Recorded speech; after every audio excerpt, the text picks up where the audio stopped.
Okay, well, thanks everyone for coming along tonight. Mandy Temple was meant to be here as well, presenting, but the transmission on their four-wheel drive gave up at Cooper Pedy on the way down. So I got a phone call from Mandy on the weekend saying we're unlikely to be able to make it, and consequently, I think the RAA flew them down to Adelaide today. The car's still there. Peter's going to have to fly back up, I think, to bring the car back down. But so tonight's, I'm a bit passionate about this official observer, because I think even talking with people tonight, we're all talking about badge attempts that people have done that have not succeeded. And they, generally speaking, people tend to do the flight, and that there's some little issue that kind of trips people up. You know, I got the wrong name in the logger, didn't turn the logger on. A lot of pilots that aren't familiar with the, oh, you made it. A lot of people that aren't, you know, that turn up on the day and expect the OO to train them on how to use the flight recorder. All of those sorts of issues lead to, you know, to a flight, generally a person getting around the task and but not being able to claim the flight as a badge claim. So the only way to really resolve this is, you know, because I think there are a few people here that have been OOs before that are familiar with the sporting code and the rather labyrinthine way that sporting code works. But so the aim with tonight is to try and present what you have in front of you in terms of the handout, some very much simplified task settings. Things that if you follow those rules, then you're going to have a successful badge claim. You know, there's all of these issues relating to loss of height and penalties associated with that. Well, hopefully throughout this presentation, we'll demonstrate the easy way of avoiding all of those pitfalls. It doesn't avoid the need to understand how to use flight recorders. It's also possible in Australia to use what we call position recorders as well as flight recorders. But I think really my advice would be forget about position recorders and just concentrate on understanding the flight recorders. And most clubs would have, you know, LX100 or S100s, I think they are. Nanos are very easy to get hold of.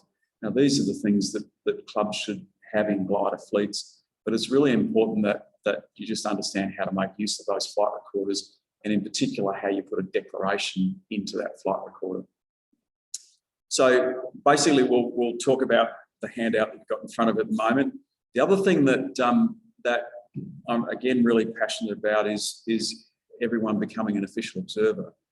And there is no reason why everyone in this room, other than non-GFA members, live, I think, but there's no reason why everyone in this room should not be an OO. Now, Vinall was telling me that he would have been able to get a silver badge claim, but for the absence of an OO in the airfield. Now, you know, we've implemented a process where coaches, silver coaches, can only be a silver coach if they've got an OO rating. And a lot of people have said, oh, you know, I'm a good coach, but do I really need to do the OO rating? And the thing is that, you know, if you're going to be coaching someone to do a silver task, and you expect to show them how to do that, and then send them off on that task, well, really, you should be able to do the rest of the bit, which is be the OO.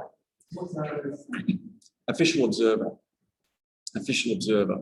So the role of official observer is really to make sure that pilot X flew in glider Y with data logger Z.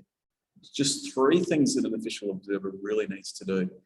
But the trouble is with the, as you'll probably see later on, with anyone who's got a slight legal bent gets involved in writing a sporting code, all of a sudden it becomes an absolute lawyer fest. And the other thing is that the document is a little bit historic. You know, it goes back to days where people would just do a downwind dash. They'd take off, get to some height, and then just head off as far as they could.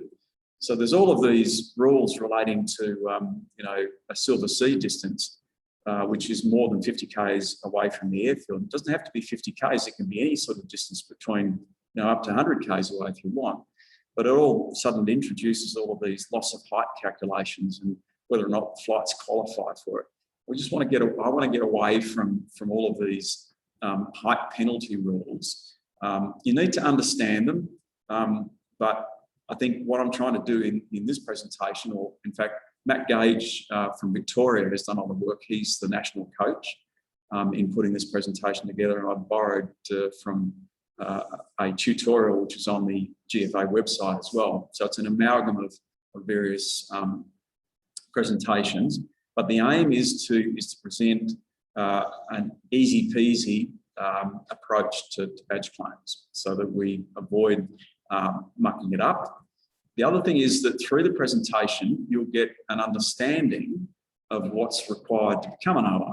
And we'll talk a little bit about how we do that. And what I'm hoping is that you will all, everyone in this room, will be enthused enough to go away and just get their OO rating, become an OO. Because the thing about this sport is, and what we're trying to do is to encourage people to go cross country. You know, it's one thing to go solo, and that's a great achievement. But the thing is, the next step is what will keep people within the sport. And, you know, that cross country thrill is what I think we really want people to do. Having OOs there saying, yep, get in a glider, I'll set it all up for you, you go and do your silver sea, and away we go. So but we need the OOs there, and we don't have enough within all of the clubs. And so what I'm going to really try and encourage people to get out there and have a little bit of a go. So as I said, the OO, the role of an official observer is really just to make sure that the pilot's done the task. He's been involved in seeing the data logger or the actual entry of a declaration. If the data logger is fixed to the glider, a lot of things like UDIs and nanos are things that can be taken in and out of the glider. So there is a bit of a need for the official observer to at least be involved in making sure that the glider takes off with the relevant data logger, and that the pilot understands that they can't touch the data logger once the glider lands, and that the official observer or someone else who is an official observer, doesn't need to be the same one, is the person that comes and takes charge of the data logger or the actual trace. And obviously, you know, with the declarations, we no longer have paper declarations. It's not possible to do that.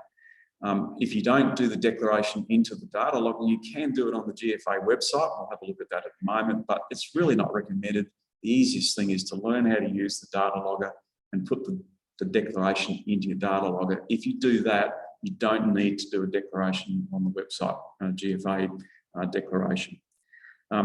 If you use more than one data logger, you need to make sure that the exact same declaration is in each data logger that you've got on the glider. So, you know, a lot of people have backups, and obviously FLARMs nowadays can accept traces or declarations as well. So what you need to do is to make sure that, you know, if you've got a declaration in more than one data logger, that they really have to be the same. And look, you know, making sure that you don't put someone else's name, or you take off with the last pilot in the data logger. Some simple things. And obviously there's only distance flights in terms of the gold and diamond distance and gold flights that actually require a task to be put in. The duration, height gains, and the silver sea don't actually need a turn point of any sort in there.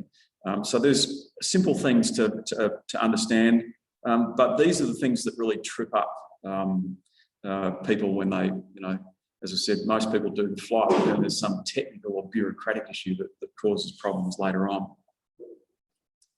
In terms of where you go to do the declaration, if you're going to do a declaration online, it's the Just Go My Membership area, badge claims and processes, and you can see there's that purple bar there is the declaration page. And Rodney, you've done some declarations online, haven't you?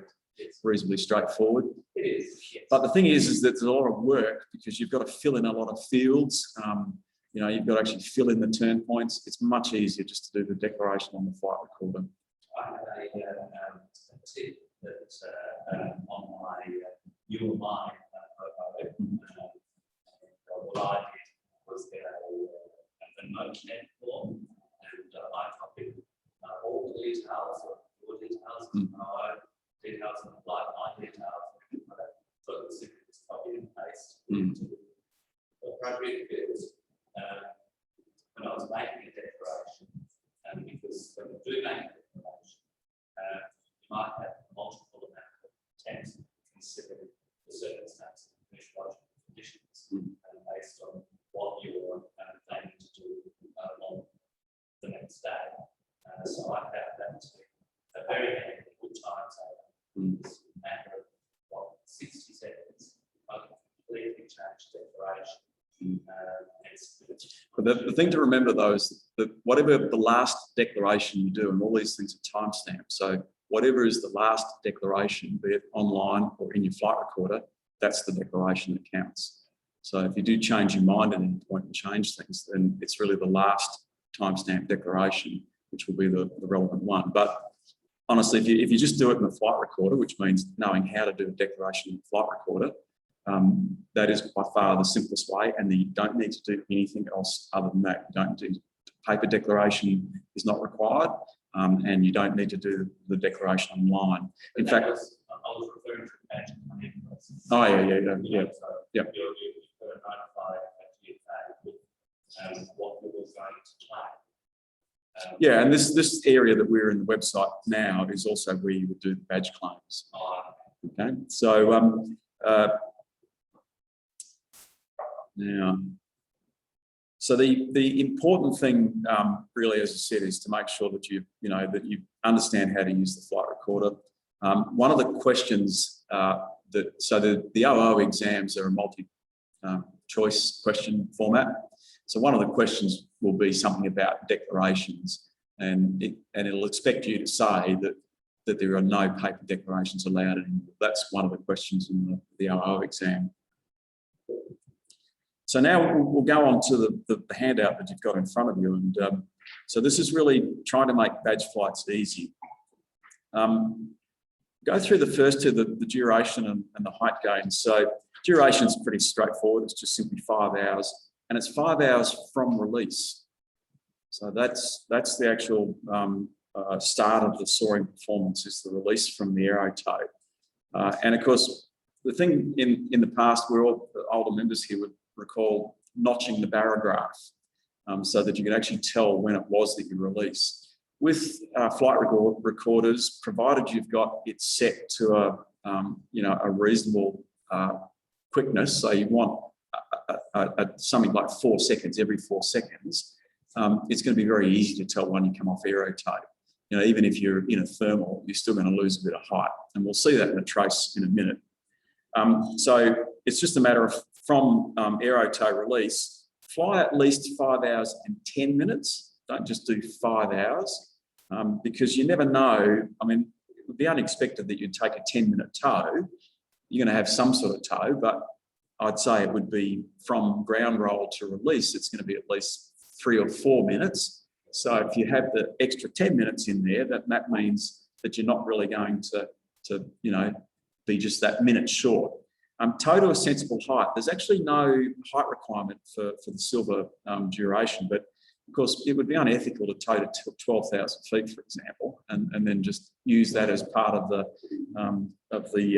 time. So tow to a sensible height, but there is no actual height requirement. You've got to use a logger. It is possible with this that your official observer can continuously observe you, but really, why go through that process? Just use a logger. And of course, if you do a silver duration, then you've also claimed the gold duration, because the gold duration is a 5-hour flight as well. So you do one, you get both. It's quite straightforward. The silver height has to be a height gain of 1,000 metres, which is 3,300 feet. And obviously what you need to do is just to make sure that you lose a bit of height after the launch. Use an air brake if you're in the thermals, but again, make sure that you do notch your barograph a bit. Note the height that you start and then add 4,000 feet. Now, it only has to be 3,300, but if you add 4,000 feet to it, then you're going to overcome any of the issues with the fact that if you're not using a barograph in your flight recorder and you're relying on GPS height, then there's a little bit of a height penalty for that. So again, if you just add a bit of extra height to it, then you're not going to have a problem in actually getting the actual height gain. There's a little note down there that might be a bit difficult to read that says that the extra height's required because it means uncalibrated loggers or GPS altitude can be used, and it provides the required margin of error. So that's pretty straightforward. And honestly, at the end of the day, most people probably would end up doing their gold height because, if you take off on a 10,000 foot day, then you're probably going to get both in one hit. Now, the next one is the silver distance. And to be honest, the silver distance is the most difficult task to understand. It's the shortest distance that people are meant to do, but it's by far the most misunderstood task. And of course, the other thing is that they keep changing it because this is a new release of the sporting code. And it used to be just a 50-kilometre flight from the airfield, but now it's both 50 kilometres from the point of release from the aero tow and 50 kilometres from the beginning of the takeoff roll or from the airfield. It needs to be both of those things.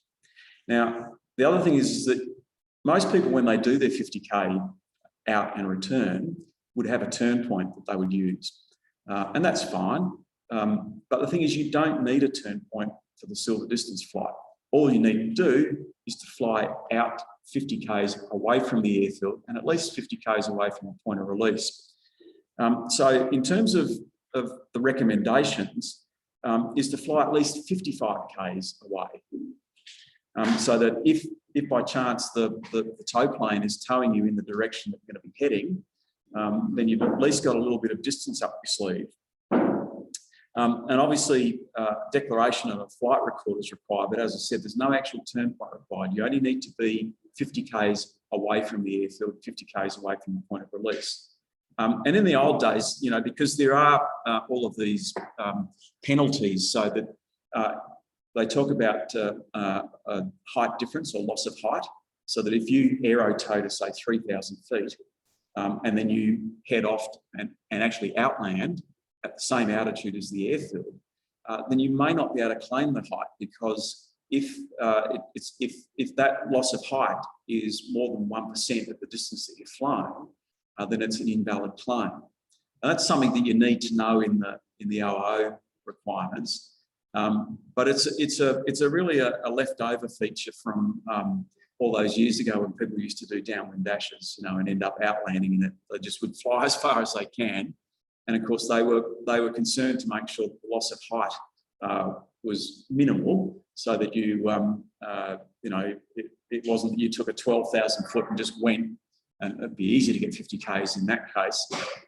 So obviously, they want to make sure that you're actually going to a reasonable altitude and doing a soaring performance, as distinct from catching a thermal close to the airfield or taking a high tow and then just heading off and doing 50 Ks. In most cases, what's going to actually happen is that you'll have a turn point which will be 55 Ks away, and most people will fly to that turn point and then return. They'll come back.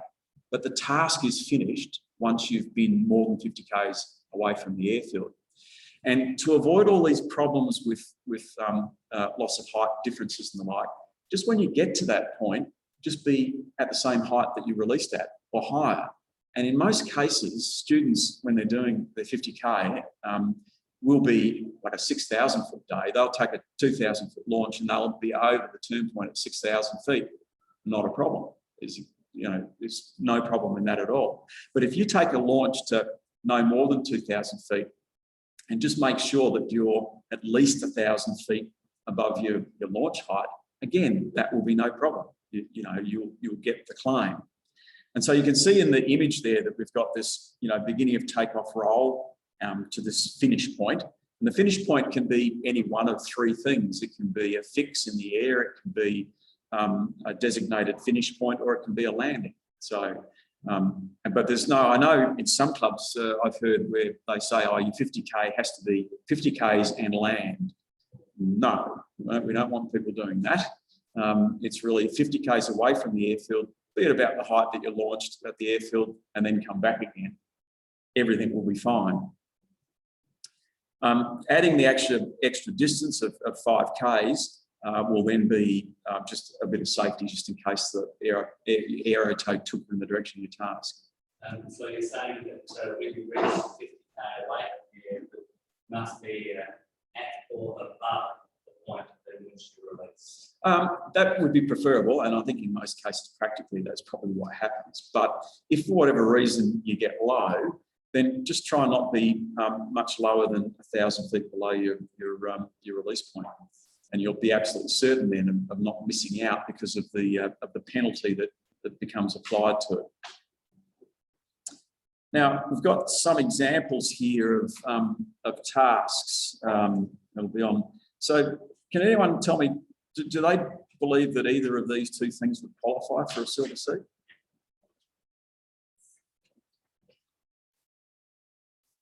Yes. You're going to say yes, are you, Rodney? I know. So anyway, so we'll go around. You give you some time. What do you think? B on the right-hand side will be correct.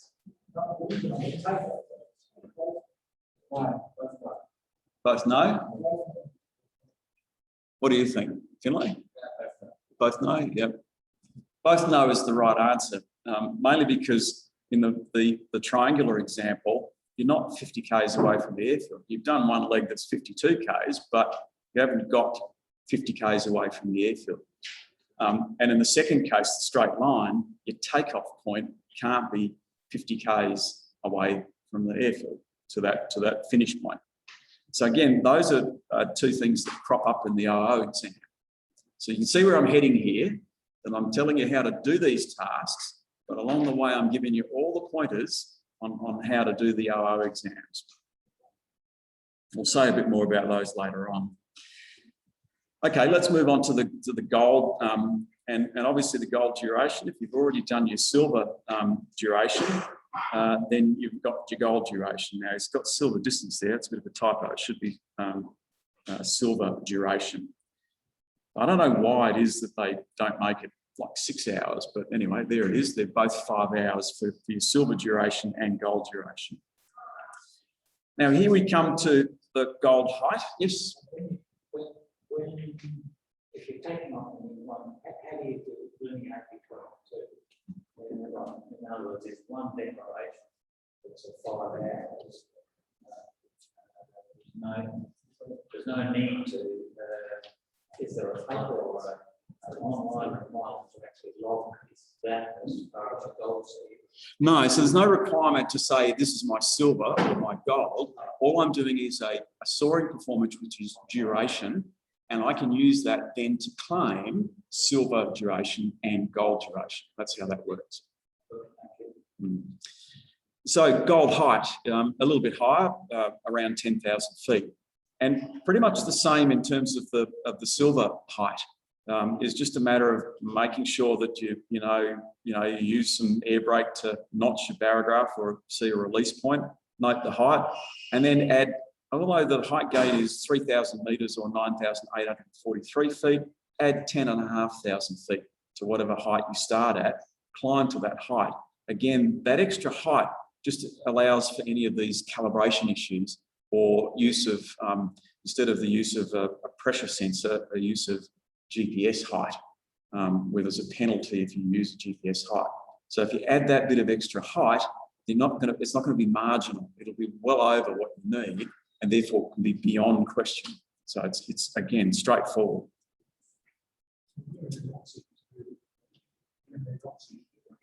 Correct, that's right. Yeah, any flight above 10,000 feet, supplemental oxygen. No, it's 10,000 feet. They've changed it, have they? Oh, that's new to me. Right, okay. Well,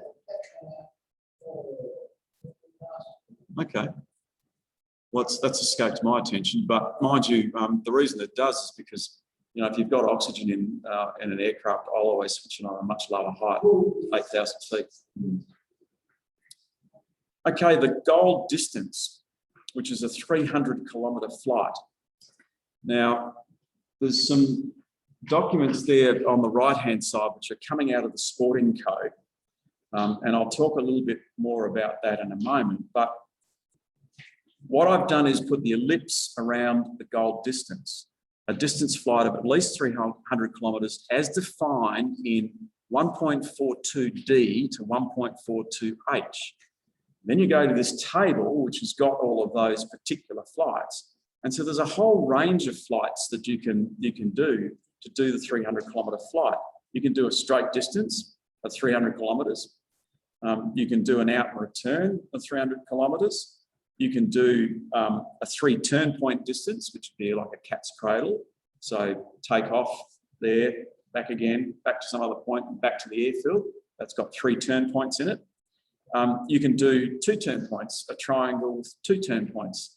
So take off, first turn point, second turn point, back home again, 300 kilometres. That gives you that goal distance. And you can also do a triangle with 3 points in it, 3 declared points. So in other words, you take off mid-leg. So if you can imagine your takeoff point is between 2 turn points, you fly to 1, 2, 3, and back home again. So that explains the things which are on the left-hand side, which are straight distance, 3 turn point distance, out and return, triangle, 2 turn points, triangle, 3 turn points. Then there's a whole lot of information in there about what the start and finish alternatives are. And so in a lot of the flights, particularly the 3 turn point distance, the start alternative, one of them can be a release. So in other words, where you release from the tug. It can be a start point. You can go through a start line and start point if you want. But for this particular badge claim, the goal distance, all you need to do is release from the tow plane, go to the turn points, the declared turn points, and then land, because you can see that the finish alternatives also include landing. Okay, there are other alternatives there, such as the 2 turn point triangle talks about you can only, it's required to have a start line and it's required to have a finish line if you do that particular task. But as we'll see in a moment, I've got an example of Rodney's 500k task that caught me a little bit by surprise. But this is actually a key to understanding how to use the sporting code. Is to if you have a look in the sporting code, and these things change, and I'll show you in a moment where you go to get this document. But that's the document. It's got a whole lot of definitional stuff in it, but what it's got here is just, that's the most important section, and it's what's on the handout that I've got there, which defines all of the badge claims. It tells you what flights you can do as defined by this particular table. Those are the 2 most important things in this document to understand. It's my copy. You can grab it. I didn't do enough copies, I apologise.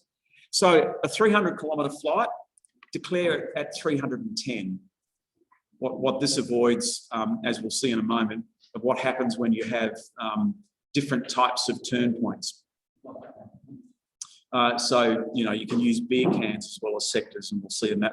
But if you use beer cans by mistake, then you lose a kilometre off your task for each of those beer cans. So if we do 310 kilometres, then it means that there can't be any doubt about having done for 300 kilometres. Start at release. Now it's most important with these distances which are beyond 100 kilometres is that your height difference cannot be greater than 1,000 metres, which is about 1,600 feet. Right, so now what you can still do a task if you say From release to the right. correct. Yes, that's right. You can take a high tow if you towed so that you were 1,500 metres above your landing height. You get a penalty of 100 metres per metre that you're over that height. So that's you're basically 500 metres over the actual height that is allowed. So you're allowed to have a height difference of 1,000 metres. But if you're 500 metres over, then you get a 50-kilometre penalty. So you get 50 kilometres deducted off your distance. So that if you do 353 kilometres, you'll only be credited with 303 if you have that loss of height difference. Now, to avoid all of that, just don't take a launch above 2,700 feet. Simple as. You're never going to have that height loss between that release point and your landing. So again, if people are told don't take a launch above that height, and then have 1, 2, or 3, but no more than 3 turn points, and then finish at the home airfield. Bang, you're done. That's an easy way of making sure that you don't foul up in any terms of the height loss issues. A winch launch, yeah, you're never going to be there. But of course, with aero tows, people, have taken. There's often a lot of misconception as to this height loss issue, and people say, "Oh, if you're going to do a big task, tow up to 3,200 feet," and the pilot goes a few feet above that, or a few metres, like 200 metres above that, and all of a sudden you've now got a penalty that applies. And if you're very marginal in terms of the actual distance that you've done, you might miss out, and you miss out for some stupid reason. You've actually done a big flight and done pretty well, but you're going to miss out through some technicality. Again, if we follow this approach, then hopefully we're going to avoid that. Now, the next one is the diamond height. And I don't know, has anyone in this room got a diamond badge, diamond height badge? I don't. Yeah. Not yet, so one day maybe, but anyway, there it is. Look, it's the height's much the same as the gold height and the silver height. Go higher than what you need to, start you. But I don't, unless you're going to go over and fly the wave, in the eastern states, it's all achievable there. But I think starting to do diamond heights, you really do need to know a lot about oxygen and the limitations. And it would be a really good idea to talk to someone like David Peach, for example, and before you attempt something like this. So it's probably that one of those rarefied things. Not many people have got their diamond heights. The diamond distance is a 500 kilometre flight. Again, declare at least 510. I think, Rodney, you were about 505, weren't you, with your flight? And of course, an IG, a flight recorder, which is an IGC logger. The other thing is that with these sort of flights, we need now calibration of the barograph and the flight recorder. So if you buy a Nano, one of the pieces of paper you get is the calibration for that particular unit. And if it hasn't been calibrated within 5 years, and you do one of these diamond distances or a record flight, then it has to be calibrated within the last 5 years or within 2 months of you doing the flight. So that's one of the things that really trips people up a little bit, is the current calibration of the instrument. And it's really up to the clubs to make sure that these instruments are calibrated every 5 years, so that we don't tend to send a student off with an uncalibrated instrument, and 2 months goes past where Burr Hartley looks at the at the claim, and then all of a sudden says, oh, so you need to be calibrated. Sorry, you're 2 months out. Bang, another fail. So it's a simple thing to do. I think there's the instrument people at Parafield calibrate these instruments. So with the 500-kilometre flight, there is no need to use a start point. Now, in Rodney's flight, which we'll see in a minute, he actually had a start line and a finish line. And that kind of tripped me up. But when you look at the diamond distance, again, the diamond distance, which is a flight of at least 500 kilometres, is defined by all of those flights D through to H, the 1.4.2D to 1.4.2H. And again, one of those things is a goal distance where it's okay to use the release point, a release from the aero toe, and it's also okay to use the landing as a finish point. So where I was concerned, because Rodney had put all of these start lines and finish lines in there, and we'll see in a minute the height differences that he kind of managed to achieve, I got a bit concerned about that. But Beryl Hartley said no, and this again was a bit of a penny dropping moment for me, was looking at these definition of what a diamond distance is and all the different types of tasks you can actually do or use to achieve that, that diamond distance. So again, 3 turn points, finish at the home airfield. If you've done 510 kilometres and don't take a launch above 3,000 feet, you're not going to have a problem. Now, the only one that's a little bit tricky is the diamond goal, because now it doesn't include as many different types of flights, and you do have to use now a start line and a finish line. So this is, and it's limited to 2 turn points. So what we're looking for is a triangle. It doesn't need to be an FAI triangle. One of the legs can be really short. It doesn't need to be the classic FAI triangle, or the triangles that are used in the diplomas for 750s and 1,000K flights, where certain percentage of the legs have to be in relation to one another, a certain percentage, so that it's more triangular. It can be quite a really narrow triangle if you want it to be. But you do have to have a start point, a start line, and a finish line that the glider needs to go through. And that, oh yeah, that's right, yeah, but you still have to have a start point and a finish point, okay? Now, the one thing is that as I said there, the speed that you do the task is not important. So the thing to do, the really sensible thing to do is just, when you get off toe, go through the start line when you're really low. And then when you come back, if you finish on the airfield, like you just managed to squeak into the airfield, if you've taken a toe to just, 3,000 feet and then gone back and gone through the start line, you'll have lost enough height to be well below the loss of height penalty. So that's number one, absolute critical thing, is just go through the start line. What Rodney did in his was to get off toe, thermal around, he got up to 6,000 feet. Oh, I'll start now. Went through the start line. And then when he came back, he was at about 2,000 feet. So luckily he did 505 kilometres. So on the loss of height calculations and the amount of distance that's deducted, he still succeeded, because at some point where he's sort of thermaling around, he went through the start line. Right? Thank you, ladies and gentlemen. And that was, anyway, that was my concern, was the fact that, that was the diamond distance, which is 500 kilometres. But of course, he doesn't need in that flight to use a start line. It can be point of release or some other fix, but the point of release is applicable. So he got it anyway. So, but the trouble is with the diamond goal, you have to use a start line and a finish line. Right, so it's quite precise. It's a 1 kilometre line, so it's a half a kilometre each side of, say, the start point. So it's a 1 kilometre line. Now, don't get confused if you're used to using competitions where we have a 10 kilometre start line. It's not, it's a 1 kilometre start line.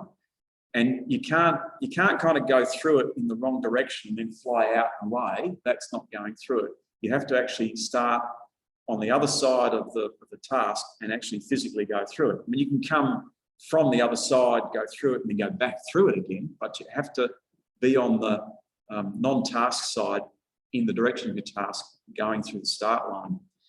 And as I said, if you do that very early in the flight, just to make sure that you, that you do it as low a height as possible, then we're not going to have any problems with loss of height deduction. But then it's a bit tricky when you come back, because you've then got to finish through the start line. And it's okay. Most people, when they come back from these sort of 300K flights, have probably got plenty of height, and they can make sure that they definitely go through it. And that's, by all means, that's the best thing to do. So again, we avoid any of loss of height issues. But let's say you're really coming back and you're just going to squeak the flight in, you're just on final glide and you really land straight in. You really need to know where your finish line is. Most instruments have a display and should be able, so you've really got to try and land long so that even on your ground roll, if you can get through the start line in your ground roll, then you're going to finish.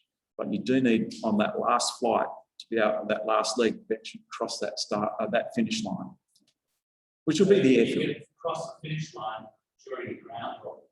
I think you probably would need to be flying. I don't know that being on the ground necessarily. It's a bit like throwing your data logger through the line, isn't it? Rather than if the aircraft finishes a bit short. Or running through. I think flying is, yeah. So basically that's where, we say landing long is the thing that would, if you're going to land, just land long through the start line and you'll be right. And of course, if you do the diamond gold, the 300K flight, then that automatically qualifies for the gold distance as well, the 300-kilometre flight. In fact, I think when I did my cross-country course, I got sent off on a 300K triangle and I outlanded. So I got my 5 hours duration, I got my 50K out and return, and I got my height gain as well. So even if you sometimes don't complete flights, then you can get some of the other badge claims in the process.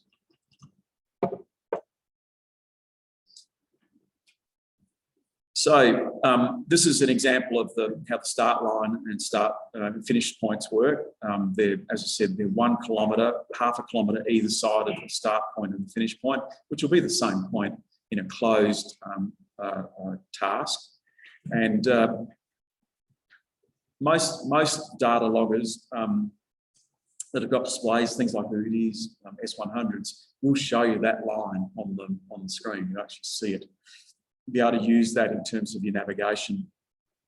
And then it shows on the right-hand side what tasks require start points and finish points, or where the tasks where you can use a start point and a finish point.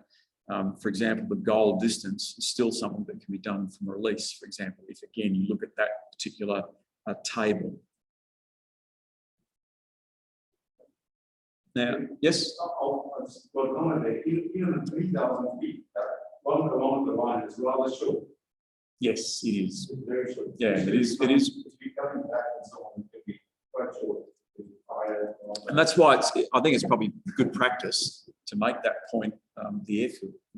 Like we've got a wake where we've got a turn point which is on the airfield, so that maximises your chances. I think it's easy enough to do it on departure or crossing the start line, particularly off toe. Just find where it is, go to it, go through it, and then thermal up from there. As I said, it's not a speed task. You're not being, rated on speed. It's just simply doing the distance. So how long you take doesn't really matter. So going through the start point early is a good thing. And then, of course, knowing where that point is and that start line is on your finish so that you can land long through it is probably good practice. So key point there would be that the finish has to be, the start finish line was perpendicular to the. Correct, that's right. And so yeah. If you don't do that, you made the original start line, you may not. Well, most flight recorders will know, when you program in your declaration the tasks that you're doing, it'll ask how you want the start, and you can have line only. And as soon as you tick that, generally the line's going to be organised perpendicular to the outward task, and similarly with the finish line. So most modern flight recorders will do that work for you. And then likewise, the observation zones. Now, hopefully what you do is you use sectors, which is the one on the right-hand side. So we're all familiar with these observation zones. In the old days, for people, well, most people I think have been around with cameras, and you had a camera mounted on the side of your canopy. And what you had to do is to fly into that triangular sector, and you had to try and fly into the middle of it so that you then dip the wing down to take a photograph of your turn point. And it was most important that, that you didn't do it too early because you then wouldn't be in the sector. So, most people flew around the turn point about 2 or 3 times, taking photographs at a slightly later stage just to make sure. Anyway, we've moved on a little bit from those days, and now we've got, GPS and digital systems which make it really easy. And most flight recorders now will tell you when you're in the observation zone. But again, it's a matter of knowing how to program your flight recorder so that you tell it that your observation zone is a sector. Right? Because often what they'll do is they'll default to the one which is on the left, which is a beer can or cylinder, which is okay as an observation zone for any of these distance tasks. But what you do is you lose a kilometre. If you use a beer can, then for every beer can that you use, you lose a kilometre off your total distance flown. So if you make the mistake and use a beer can, if you fly all of the distances I've said with that buffer in it, then that should hopefully not cause a problem. I find that the divide program, my ability, I have a default setting that is an AI default setting. Yep. And consequently, it covers everything regardless. So when I move fly through turn points, I'm pretty safe. Yeah. It's, Yeah. And the thing is, you don't. Takes that Yeah. I don't have a whiteboard here with me, but you don't need to go around the turn point. You only need to go into that observation zone. So you can actually go, if you can imagine there's one of the sectors, you can go into the sector and come out of it. You've been into the observation zone. You don't need to go around the turn point. You just need to log a point that's in that observation zone. So there's lots of different ways, and we'll see that on Rodney's flight. In fact, I'll try and bring that up now. So there's a lot of spaghetti here on the screen, and it's a long way away. I'll zoom in a little bit. Yeah. So what we can see is Rodney's start line. This is for his 500-kilometre flight, and the finish line. And when you look at Rodney going through the start line, he started at 6,200 feet. And then when you look at him going through the finish line, he finished at 2,788 feet. There's a huge height difference between that, and that would have meant that you would have whacked about probably 50 kilometres off your flight if we'd had been using these start lines. And so you can see what Rodney did was he took off and kind of thermaled around, and you can see this is the point here where he thermaled through the start line and actually gave himself a start at a much lower height. Which then meant that if we were using start line, finish line, this flight, he would have only lost about, I think, 3 kilometres off his total distance. But just interject, the reason why I started, quite honestly, at 6,000 feet was simply because I had in my head that when you start a competition, you get as high as you can. Yeah, and that's what's in my head. And that's a really good point to make, and this is where, as official observers, what we do is we're guiding people on how to do things. And what document you've got in front of you is the Bible in terms of guiding people so that they will succeed. We'll talk a little bit in a moment about the OO qualifications and the exams that need to be done, and they're a bit anal. I'm not going to in any way pretend that they're sensible. What they're trying to test you on is your knowledge of the sporting code, as distinct from your ability to make sure that Pilot X flew glider Y with data logger Z. That's really the simple thing. What Matt Gage is proposing is that we might have a more simplified approach with official observers, and that's going to take a long time to come in. But basically, if people are trained to instruct students to do flights in accordance with this document that you've got in front of you, then you can be an OO for those particular base flights. Maybe not for regular flights or for 750s or 1000s, but this would be a much better way if you as an official observer know what you've got to do, what you've got to tell the student, and direct them so that they're successful with their flight. Well, that's really all we need official observers to do. The other thing is that I talked about the height of release, and if we follow Rodney's takeoff line as along here and out over the river, we can quite clearly see his point of release. We don't need to, we look at the barograph, but if you take a couple of points here, he's at 2,077 feet. On the next point, he's at 2,050 feet. So he's very clearly now off tow, 2024. Now he's obviously bunged off in a thermal and starting to climb, but it's pretty clear we can determine that that's his point of release. That's a fix under the rules that enables us, and that's a start point, and it's a valid start point for his diamond distance, the 500 kilometre distance, because that's one of the start points that he can use. And so in reality, there was never any problem with Rodney's flight. It was probably my misunderstanding. I got fixated on the start line, finish line stuff and, you know, trying to work it all out.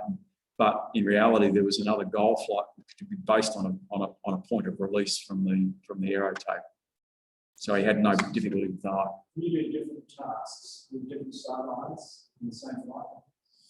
No, there's a goal flight there where you can put in 3 turn points. Or, sorry, like the out and return can have 3 turn points in it, like out and return. But you can declare 3 turn points and just use any one of those turn points as your out and return point. Now, that's the craziness of this sporting code and the way it works, and it's not something that I necessarily want people to have a good understanding of. There's a lot of little subtleties like that in it. You could do a certain C flight and the diamond gold. Yes, yes, Yeah. correct, absolutely, yeah, absolutely. So they're different start lines. That's right, yeah. So you don't have to declare when you're starting on the start line. No, that's right.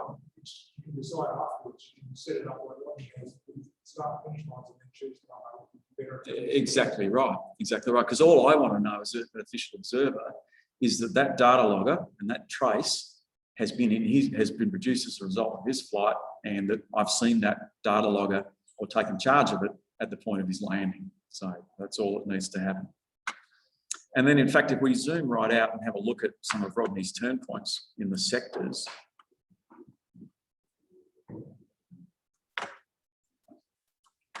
computer's going slow.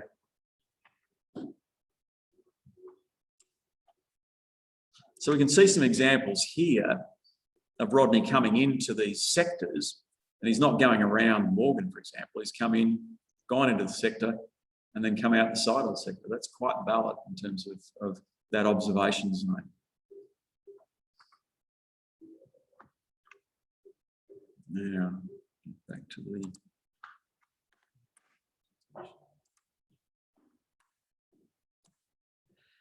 So the next thing that, as I said, I really would hope that all of you commit to going home and having a go at this official observer thing. It's not... Is it time, are you limited to time to do that? No, I'll explain how you do it. It's not that hard. It's just that it's a little bit obtuse. But the first thing to do is to go and get the relevant documents. And there might be some links on the GFA page, but you actually go to the FAI site. It's fai.org, and they've got aeronautical, I guess, sporting activities for lots of things: model aircraft, racing aircraft, gliders, balloons, skydiving, drones, all of that sort of thing. But when you get to this web page, you've got to get to the documents, you've got to scroll right down to the bottom of the page, and eventually you'll see documents. And click on the documents, and there'll be documents there for different types of activities. Click on the gliding activity, and then you'll get to this is what they call Section 3 gliding, Class D and Class DM. That's the document that you need to get to and have a bit of a read. There are other documents in there. There's in fact 3 sets of documents. That's by far the most important one. There's one though, which is Annex C, which is Official Observer and Pilot Guide, which is worth looking at. It's more conversational and it talks about sort of official observer stuff. And then there's another one here, which is the requirements for equipment, flight recorders and position recorders and all that sort of thing. Not that important. This particular document is the one that's really important. And it's got, you know, a lot of bump in there, but in reality, the things that you just need to read are all the definitions. Just get your head around, you know, what is a turn point, what is a fix, what is a release point, what's a start point. They've got definitions there. It's a bit like an Act of Parliament, effectively. And if you just take the time to read those particular definitions to get your head around exactly what they are, and then the badge requirement. Notice I said there was one page that had all the badge requirements. This is the thing that we've been looking at the various badge. This defines what each of those badges are, and then this table tells you the various flights that can be used for each of those badges. And there's more than one flight or one soaring performance that can be used for any one particular badge claim. That's really the key to understanding this document. If you get that into your head, the rest of it falls out pretty easily. It's not hard to get your head around it. And so using the sporting code, if you know, like the gold distance, so you've got this 1.4.2D to 1.4.2H, there's a whole series of flights, a straight distance, which is 3 declared turn points, but you don't need to use all of those turn points in that straight distance. You can use just one of them. There's a goal, which again, you can declare 3 turn points, but you don't need to use those turn points. It's just a little bit anachronistic in the sense that it's old world stuff, which is still in the sporting code, but that we don't really use, because what we do is we do cat's cradles and triangles. And those are the things that we do, 3 turn points or 2 turn points. Very rare do we do out and returns anymore. So it's really the cat's cradle and the triangles, which are the things that you need to know about, which are the 0.4.2E, which is the 3 declared turn points, and then the triangle, which is the 2 turn points, the 3.1.4H, I think it is. But the thing that I want to really impress is that badge requirement and that table and the definitions are really all you need to read to get a grip with what you need to do to be an OO. I think that's about it in terms of the presentation, but what I do have, the other thing that because I've borrowed some slides from a document which is on the GFA website. So if you go to the search documents page in the GFA, the Gliding Australia web page, and I always hate this because it takes me forever to work out where the frigging documents are. But if you just remember training and GPC training, and then you go into the trainer guides, what you come to is this particular thing, which is an OO trainer guide. And it's really worth having a look at. Download, I probably should bring it up. I've got the thing stored anyway. So Jenny Thompson's put, wrong, is it? Okay, no, sorry, I need just to go to the document I've got stored. Excuse me while I search.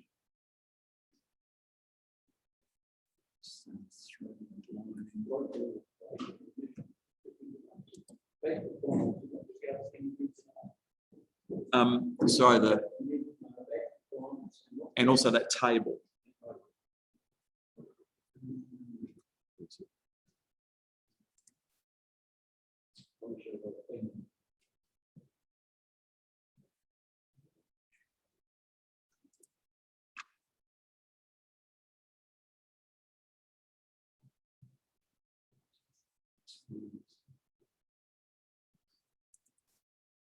So this is what I was trying to find, is this official observer tutorial, which I said again is on the GFA website. But this, if you were to read that sporting code and look through this document, which I've borrowed some of the slides I've used tonight have been off this document, but it's an easier read. It's a more sensible read than the sporting code. It'll give you a bit of direction in terms of what the official observer has to do, details of flight recorders, and there's also this thing called position recorders. A lot of the old OSFLAM and mini FLAMs could be used as a device to do a badge claim for silver and gold, not diamond. So there's the easiest thing is just don't bother about that. Use a flight recorder.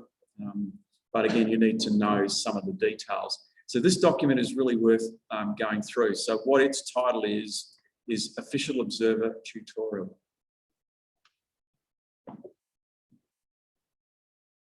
And then what you do is again, jump onto that, the website, and there's a section where you can do the OO exam, right? And what you need to do is to get more than 80% of the questions right. And I think there's, for each of the tests, there are, I think there are 10 questions. Now, I'm going to tell you how to scam this thing. Because each time you do it, and I think the best way of doing it is to probably do it with someone who's got some knowledge. And so that if you get stuck on a question, that person can guide you and direct you so you get some understanding of what's going on. But I've got to say that there are a number of questions in here which are really obtuse, and all they're trying to do is to trip you up or are tricky. No disrespect to the people that put them together, but the thing is that, you know, they're a bit unusual. Now, again, if you've got someone there that can help you out to do it, all good and well. But if not, still have a go at doing it, because what you can do is you can actually print out your results. So what you do is it prints out all the questions and all the answers that you got right. The answers that you got wrong, it tells you which one was right, and you just print that out, and then you do it again, and you do it again, and you do it again until you pass. It's as simple as that. Now, I would prefer that people have an understanding. What I hope people would do would read the the sporting code, would read this tutorial. It's not hard. Just take a little bit of time. It's something that you can kind of do at the club with a few people with a beer and just talk about things, discuss things. It's interesting. So some of the sort of the questions that come up. Let's have a look. So here's one. The question is, if the height lost between the start and finish points was 1,500 metres, the distance that can be claimed on a 353-kilometre badge flight is, and it gives you three options: 353, 328, or 303. Right? So we know that 1,500 feet is 500 over the allowable height loss. You've got to times that by 100, gives you 50,000 metres or 50 kilometres. You deduct 50 kilometres off 353, it gives you what? 303. It's not rocket science, it's not hard. There are other things like a silver distance may be claimed for a 100-kilometre flight if it is a completed triangle or an out and return course. True or false? False. I showed you that diagram previously. But the thing is that through this process of doing these questions and maybe getting them wrong, is you can work out, well, what is the right answer? I can print all of that out and I can see what my right and wrong answers were. You can see how it's not going to be that hard to actually get a pass mark and become an OO. So I think based on what I've put through tonight, a little bit of a familiarisation with that section 3 of the sporting code, reading that tutorial, then it's going to be really easy to be OOs. And at the end of the day, all you need to do is to be sure that pilot X flew glider Y through with data logger Z, and that's all you need to do. Right, what these tests No, they're not. They're not. You can take as long as you like to do them. You can look at the question and you can think, okay, where do I go to get this information? And it's a good thing to do. I mean, the questions, it is a sort of a tutorial that hopefully gets you in the right direction. So what I'd like, everyone can't leave tonight until they give me a pledge that they're going to become an OO. So you have to read that To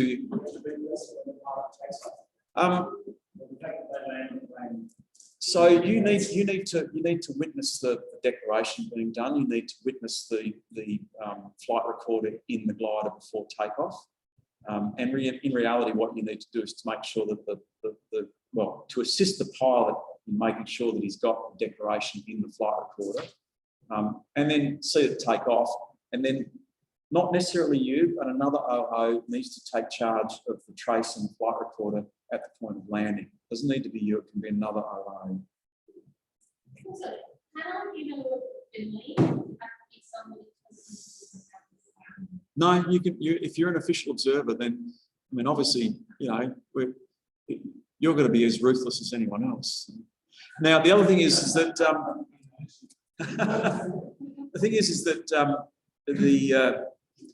Beryl Hartley is the person that does all of the claims and analyses them. So, in reality, if you do something wrong, like I sent off Rodney's 500 thing saying, "Oh, I think he still qualifies," and she came back and said, "No, qualifies because of this reason." So, as I said, you've just got to make sure that you do the things which are observing the declaration, the flight recorder going into the glider, and taking charge of all of that when the glider lands, or having someone take charge of it. You then download the trace. You check the trace to make sure that it complies with the requirements for the particular badge that's being claimed. If it's a 50-hour return, then you've got to be able to see that there's a point or a fix or something out there that's at least 50 kilometres away from the point of release and from the airfield. Well, that's a pretty straightforward thing to do. I also think that it's a nice thing to be able to claim the badge and receive the physical badge. And so Sure. It involves small investment, and it's a nice testimony. Well, these flights are significant achievements. To do a 50-kilometre distance away, you are beyond gliding range from your home airfield. Not only that, you've done it and you've flown with surgical precision.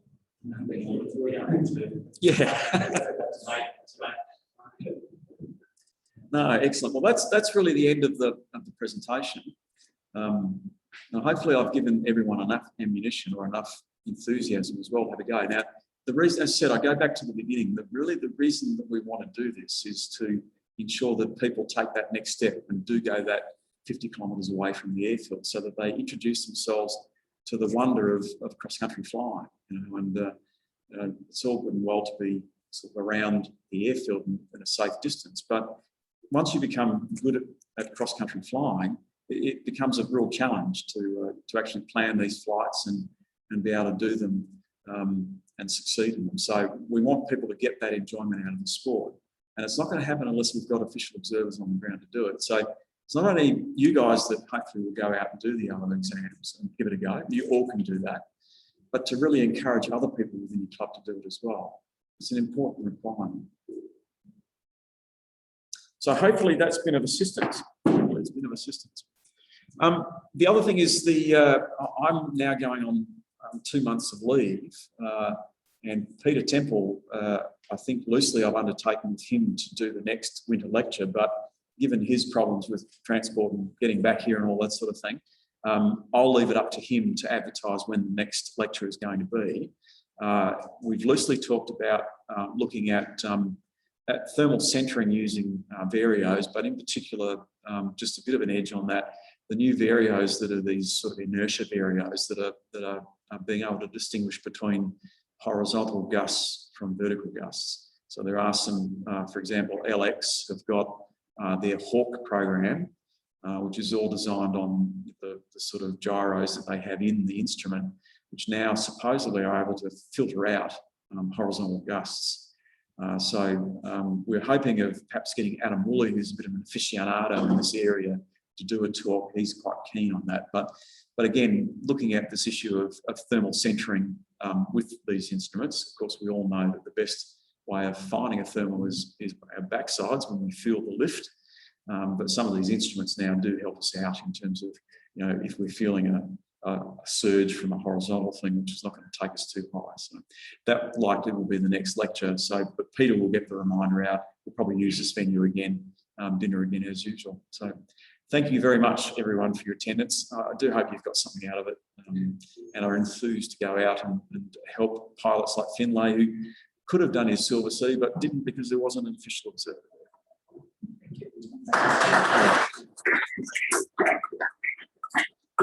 you.